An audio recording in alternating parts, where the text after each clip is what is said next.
India VIX TV screen पर ले आइए डायरेक्टर साहब, क्योंकि हमने लगातार इंडिया विक्स पर फोकस किया है। जब 20 के पार था तब से हम बता रहे थे कि 20 के नीचे अगर ये जाएगा तो फिर एक नया ट्रेंड बिल्टअप होता हुआ दिखेगा।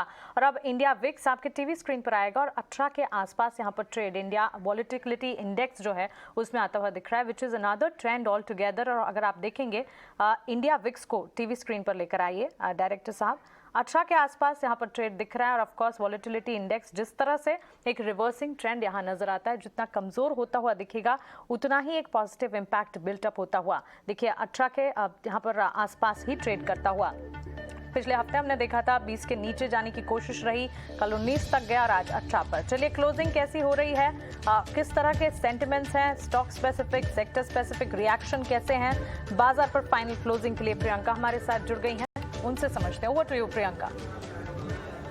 बिल्कुल मानसी, देखिए आज जब दिन भर मार्केट ना एक टाइट में तो कारोबार कर रहा था, लेकिन 16,200 के ऊपर आपको क्लोजिंग भी देखे जा रहा है, वो एक इंपॉर्टेंट है। उसके आसपास क्लोजिंग देखे जा रहा है, उससे सस्टेन किया बाजार ने।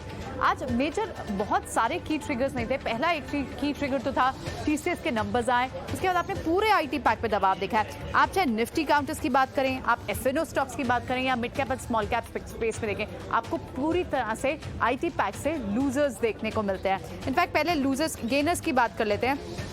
गेनर्स में आपको कहाँ आज मोमेंटम दिखा, Eicher Motors, ONGC on the back of एक रीबाउंड आप कह सकते हैं कि पीछे हमने देखा कि अच्छी खासी एक गिरावट जो स्टॉक में आ चुकी थी, वो कहीं ना कहीं आपको एक रीबाउंड के फॉर्म में दिखी। स्टील पैक रिकवर हुआ, ये एक दूसरी developing story second half of the day में आई, जहां ये सामने न्यूज आई कि शायद गवर्नमेंट जो है एक्सपोर्ट ड्यूटी स्टील काउंटर्स पे रोल बैक कर सकती है। इसका रिजल्ट कैसा देखा हमने, स्टील काउंटर्स में मोमेंटम देखने को मिला। और साथ ही जहां जिन स्पेसेस में रीसेंट अभी पॉलिसी रिफॉर्म्स आए थे या उनकी बात की जा रही थी, वहां पर आपको एक मूवमेंट दिखी। रिलायंस पे भी जिस तरह से विंडफॉल गेन की बात की जा रही थी, शायद अब स्ट्रीट एक्सपेक्ट कर रहे हैं कि वहां पे भी कोई रिलीफ मिले या फिर रोल बैक या पार्शियल रोल बैक या कोई रिलीफ जैसी न्यूज आई, जिसके चलते आपने रिलायंस को मूव करते देखा। ओएनजीसी फिर से वापस उन्हीं लेवल्स वापस फिर से रिबाउंड आज के ट्रेड में दिखाई दिया आपको।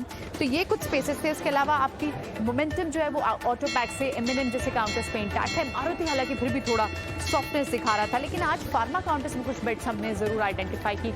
डॉक्टर रेड्डीज हो, ग्रैन्यूल्स हो, पिरामिल हो, ये कुछ अच्छे बेट्स चले। लूजर्स कहाँ रहे, बड़ी न्यूज जो आई वो थी टेलीकॉम प्लेयर के लिए अदानी फोरे करेगा, लेकिन वो कंप्लीटली कैप्टिव डेटा नेटवर्क में एंटर करने वाला है। वो उनका कोई प्लान नहीं है कि वॉइस या फिर डेटा सर्विसेज में आए, वो बाद में फॉर यूजर्स के लिए आए वो। लेकिन उसका चलते भी आपने एक इम्पैक्ट जो देखा, नेगेटिव इम्पैक्ट देखा, वो भारतीय एयरटेल के स्टॉक पे देखा, क्योंकि स्पेक्ट्रम ऑक्शन जो प्राइस फॉर द स्पेक्ट्रम है वो इंक्रीज हो जाएगा एग्जिस्टिंग प्लेयर्स के लिए।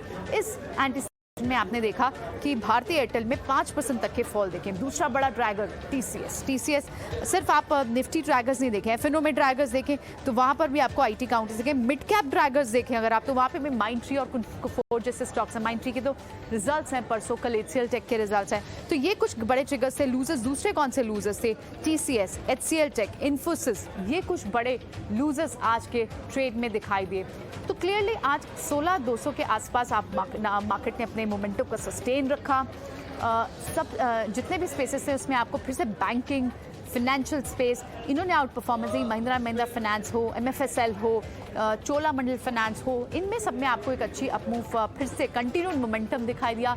केमिकल स्पेस आपको वाइब्रेंट दिखा, फिर से आपको दीपक नाइट्रेट जैसे काउंटर हो, Sudarshan chemicals, mid cap small cap space के काउंटर्स भी, अतुल लिमिटेड, इन सब में आपको एक अच्छी मूवमेंट देखने को मिली। लॉजिस्टिक काउंटर्स हम फर्स्ट हाफ तक देख रहे थे, वो अच्छा परफॉर्म कर रहे थे, लेकिन उसके बाद आप इंजीनियरिंग स्पेस देखें, ऑटो एंसिलरी में एल्कोन इंजीनियरिंग जैसे काउंटर देखें, वहाँ अच्छी तो वाइब्रेंस आपको मिड कैप और स्मॉल कैप स्पेस में तो क्लियरली दिखाई दे रही है। निफ्टी पर आपको जो इंपॉर्टेंट हेवी वेट्स थे उनमें रिलायंस ने आज परफॉर्म किया।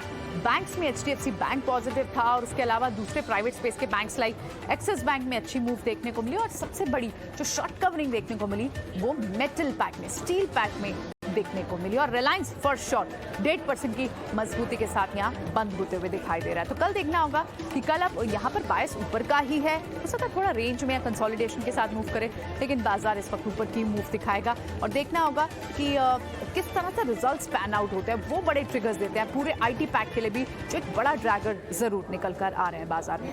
तो फिलहाल मार्केट यहाँ इस सेशन को यहीं अब क्लोज करते हैं। हम सबको दीजिए इजाजत। हमारे सारे एक्सपर्ट्स का भी बहुत बहुत शुक्रिया, आज आपने आपने समय दिया, अपनी ट्रेडिंग पिक्स हमसे शेयर की। कल फिर होगी आपसे मुलाकात, लेकिन 3:30 के बाद भी मार्केट का एक्शन तो जाता है, लेकिन इकोनॉमी का, बिजनेस जगत का, तमाम दूसरी बड़ी खबरें सारी आप ईटीना स्वदेश पर लगातार देख सकते हैं।